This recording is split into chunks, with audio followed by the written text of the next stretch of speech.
So Slide Hampton, one of the great jazz trombone players of all time, and a great writer. Oof, oof. So uh, they did. What do you want? What do you want here? This is Stinky. Well, Spontino. There it is. All right, all right. Go practice. Go, yeah. Be useful. Start the taxes. So we have an opportunity. They put together this Maynard All Star tribute thing in A.V. Fisher Hall, and we're out on the road already. So Maynard says, "Look, I have to go do the small group thing. Do you want to come along?" This is, I think, when we did the high voltage group, small group. So we go to A.V. Fisher Hall. It's the Cool Jazz Festival because Cool Cigarettes took over the festival. It wasn't the Newport Festival anymore. It was the Cool Festival. Anyway, we go, and it's Maynard and Peter Erskine and Eddie Gomez, Slide Hampton, and McCoy Tyner on piano. I have a picture of it on my website. Man, McCoy Tyner, whew. So anyway, and me. And we just do tunes, playing like an hour, Night in Tunisia, stuff like that. So, we're rehearsing, and the first time we play, I hear McCoy Tyner play. I couldn't play. That sound I've heard my whole life on the record, and now all of a sudden I see them. I see him. It was so strange. They're so good. When you play with great players, I mean, great players, they will catch you like a big couch, like a comfortable sofa. You could fall in any direction, and they'll get you. And when you play in a group like that, where everyone is better than you, it's easy for you. For me, it was easy because they're great. It was probably a drag for them that they were playing with me. Here's McCoy Tyner playing with Coltrane when he was 22. So anyway, we're rehearsing. Everybody's great. We're doing we do Night in Tunisia, and McCoy asks Slide Hampton, "What's that little interlude at the end?" And Slide did not tell him chord changes. Slide was playing a line.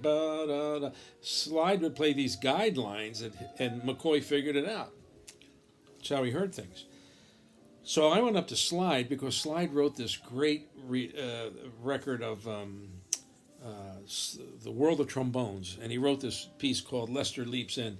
And I asked Slide, I said, "Slide, when you wrote that part, it sounded like you had half steps moving back and forth." I was trying to figure out what he wrote. And Slide said, "Well, it's something like this." I didn't quite get it all because once he was finished talking, I really didn't know what he said. But so I asked him, how'd you get the sound? And he said something like, "Well, it's an idea, and it's organic, and it germinates, and then it develops, and it becomes what it is, and then it might sprout, and it might just decay away back into the tune." So we play the gig, and the gig is great. But later we're driving back, and I was talking to Maynard, and I said, "Boss, years ago when you had Slide on the road with you, and Slide was in your band writing all those great charts, did he ever talk about how he wrote?" Because I asked him a question about how he arranged for this tune, and it sounded to me like he was talking about mulch or something. There's I didn't know what to make of it. I wasn't ready to pick up what he meant. Anyway, Maynard said, no, Slide's a very natural writer. He probably doesn't use any rules. I remember, this is Maynard talking, I remember when we were on the band, Slide Hampton and Willie Maiden and Don Sebeski, they would have these discussions about writing, and Slide was he just kind of heard it and he went with it. Not too many rules, not too much of every writer has their thing. They have their way of developing stuff. But Slide would write some great stuff. So Maynard told a story about when Slide was on the band, because we started to talk about Slide. Maynard came to the back of the bus and he said, "Look, I need a blues tune. I want a blues tune for the band."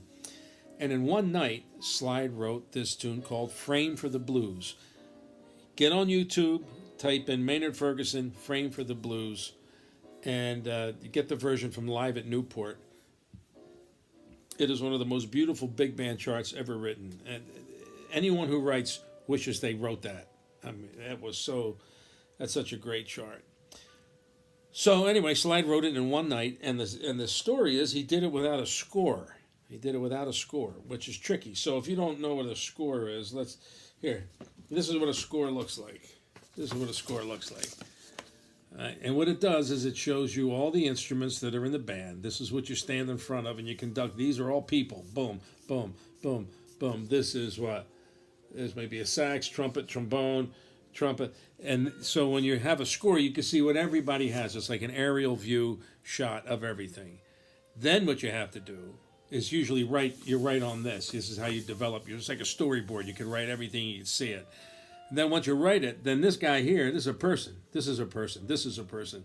So this guy here, they need a part. They can't read off of this too much. So they get a part. And what you would do is their part would look something like this. This is how the part would look like. This would be someone's part.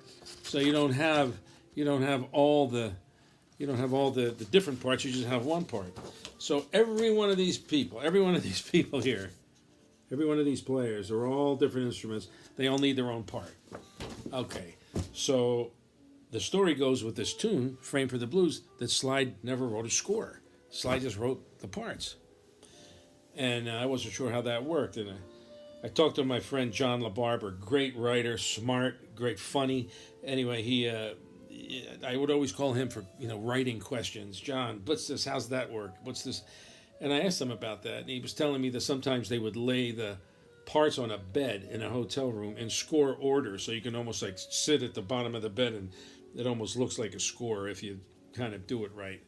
Anyway, I'm getting a little too technical musically. Anyway, don't worry about it. So anyway, that's it.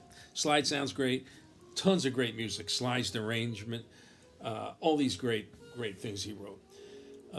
Dexter Gordon, Sophisticated Giant. He wrote that whole album. You Google that too. It shows you some of his great writing. So anyway, now I'm off the band, and now I have my own group, and we're playing a jazz festival. And somebody says, "Look, if you bring your quartet, would you like to play with Slide Hampton?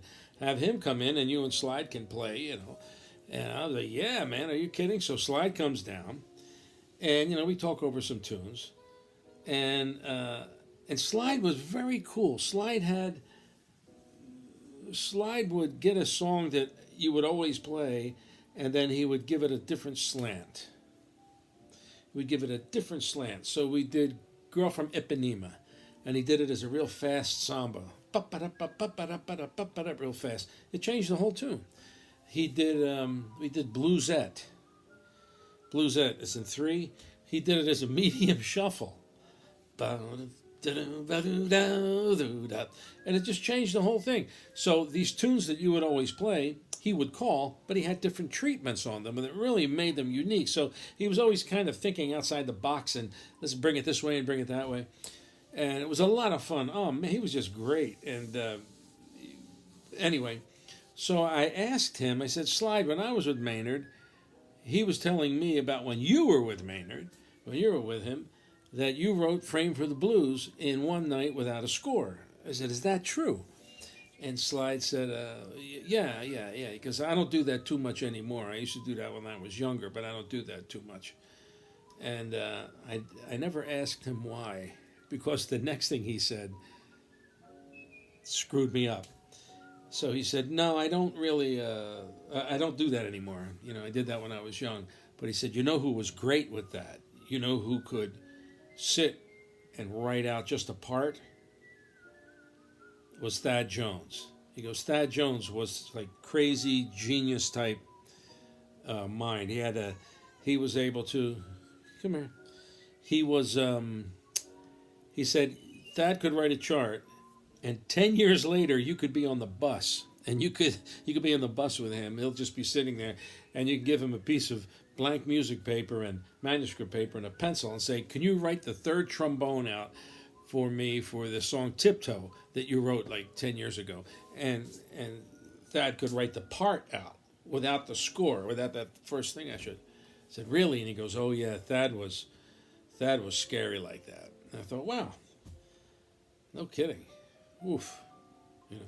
But Slide, he wrote great. He writes his as I get older and I listen to his music, it is organic. His music, you just sometimes he'll just take the melody and that's all he needs. And then he'll change the meter and he'll change the harmony and he'll phrase it a little differently, but he'll get an idea and he'll work it. And it does kind of, when you listen to it, when I listen to it now, I think, wow, it's kind of organic. It kind of like springs out from the ground and like blooms and becomes this thing. So it took me like 30 years to finally figure out what he really meant. But Slide Hampton, boy, what a great player and an unbelievable writer. Poof. And it's fun. The stuff that he writes is always interesting and always fun. Slide Hampton. Check out Slide Hampton. Check out Maynard Ferguson Frame for the Blues on YouTube and type in Dexter Gordon, Sophisticated Giant. That's a name of a whole, it's actually, I believe it's a live concert. Is it live? I don't know, but it's a whole concert of Dexter Gordon and all his friends, and Slide wrote all the stuff, and he plays on it. He plays great. Great stuff. Slide Hampton, somebody to check out.